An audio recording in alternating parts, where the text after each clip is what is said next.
Hello guys, চলে আসছে আজকে পূজাদের বাড়ি। পূজাদের বাড়ি মানে ঠাকুর মশাই দেখো উঠে যাচ্ছে, ও ঠাকুরদা ও ঠাকুরদা, মানে ঠাকুর মহাশয় বলতে আমাদের পাশেই বাড়ি, তাই দাদাই বললাম। ঠাকুরদা উঠে যাচ্ছে আর এটা হচ্ছে পূজাদের বাড়ি। পূজাদের বাড়ি তো চেনো না তোমরা? হ্যাঁ, এটা এই দেখো, এটা হচ্ছে পূজার মা। আরে চিনলে না? মানে এই দেখো, এই যে মিষ্টি হাসির আলা দিদিটা পূজার মা। আর চলো কি করতে এসছি, পূজাদের বাড়ি যখন ঠাকুর মশাইকে নিয়ে আসলাম, পুজো তো অবশ্যই দেখতে আসছে। ছেলেপেলেগুলোর জন্য কিছু দেখার কায়দা আছে? দেখো সামনে এসে, ক্যামেরার সামনে এসে দাঁড়িয়ে আছে। মোবাইলটা কোথা থেকে, আর ওই যে দেখা যাচ্ছে আমাদের দাদা, চিনলে না তো? উনি হচ্ছে, যেমন আমরা ছোট বড় মানি না, সবাইকে ভালোবাসি, তাই ওই দাদাও কিন্তু আমাদের নয়নের মণি। তাপস চ্যাটার্জি মহাশয় দাদা, উনি ছোট বড় যে অনুষ্ঠানই হোক না কেন ডাকলেই চলে যায়। আরে উল্টো পাল্টা করিস না, সোজা কর মেয়েটা, সোজা কর, প্রণাম করছি। এই দেখো, দেখেছো? এইটা হচ্ছে আমার ক্যামেরাম্যানের কাজ, উল্টে পাল্টে দিচ্ছে। প্রণামটা সেরে নি। মা তুমি সকলের মঙ্গল করো, সকলের দিকে একটু খেয়াল রেখো। এই দেখো মা চলে এসছে একদম সপরিবারে।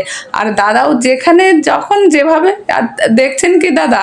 হ্যাঁ, আপনাকেই দেখা যাচ্ছে। বন্ধুরা, দাদাকে দেখে রাখো, প্রতি বছর করে, যার যার ভালো লাগবে অবশ্যই চলে আসবে মায়ের এই অনুষ্ঠানে। আর মাকে একটু দর্শন করবে না বন্ধুরা? অবশ্যই করবে। এই দেখো মা একদম, এটা হচ্ছে বাসন্তী দেবী মা। আমি গত বছরে এসেছিলাম, এসে কিন্তু ভুল করেছিলাম, সে ভুলটা আর এবার করবো না। এবার গিয়ে জিজ্ঞেস করেছি আর মনেই থাকে। বাসন্তী পূজার জন্য সবাইকে অনেক অনেক শুভেচ্ছা, শুভকামনা। সবাই ভালো থেকো মায়ের কৃপায়, আর দর্শন করো।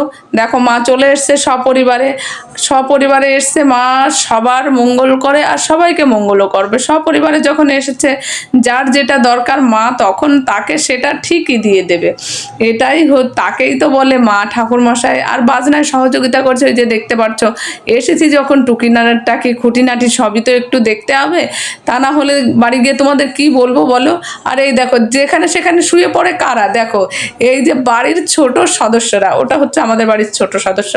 মা বসে আছে চুপচাপ, টেবিল ফাঁকা নাই। আর আমি তো দেখছি একদম যে কখন ফাঁকা হবে আর গিয়ে দুম করে বসে যাব। পুজো দেখা, প্রণাম করার সবই ঠিক আছে, পেট না ভরলে সব একদম বেঠিক গন্ডগোল হয়ে যাবে।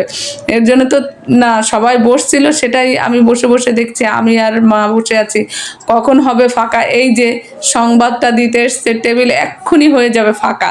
হয়ে গেল ফাঁকা, আর অমনি সঙ্গে সঙ্গে বসা। আর বসা হয়ে গেছে, মা বসে গেছে, আমি বসে গেছি। ভাবছো হাসছি না? সবাই পরিষ্কার করছে। যে খেতে বসেছি সেখানে দেখো, একটু ভাবছি কি, মাথাটায় যদি শ্যাম্পু করা হতো, চুলগুলো একটু সামনের থেকে এভাবে নামানো হতো, দারুণ লাগতো। কিন্তু শরীরটা তেমন একটা ভালো যাচ্ছে না। কি বলো তো, শরীরের যে কি হয়েছে, কখন কি হয়, কখন ভালো থাকে কখন মন্দ থাকে বুঝি না। যখন যেমন থাকে সেটাই মেনে নিই। আর এই যে পড়ে গেছে হচ্ছে খিচুড়ি, পড়ে যায়নি, দিয়ে গেছে খিচুড়ি। আর এটা এটা এটা হচ্ছে বেগুনি, খিচুড়ি বেগুনি আলুর দম। তাই ওটা শেষ না করতেই চলে আসলো, আর এসেছে পনির। আর এগুলো একটু সাফ করে রেখে নিই, পনির আর ফ্রাইড রাইস। পনির ফ্রাইড রাইস খুব সুন্দর, এটার নাম কি আমি ভুলে গেছি, দেখি যার সময় জিজ্ঞেস করবো। আর এই যে সঙ্গে সঙ্গে দিতে চলে এসছে চাটনি। চাটনি নিয়ে নিলাম। বাবা আর দিস না, এটুকু চাটনি খেয়ে, আর পাঁপড়টা দিয়ে যা, দিয়ে যা, আমাকেও দিয়ে যা। এই যে ও দেখে দেবে না ভাবছিল মনে হয়, না না ভাবছিল না। একদম সন্ধ্যার থেকে পরিবেশন করছে। খাওয়া দাওয়া কমপ্লিট হয়ে গেছে, এখনো অনেক আছে। Tata, bye bye.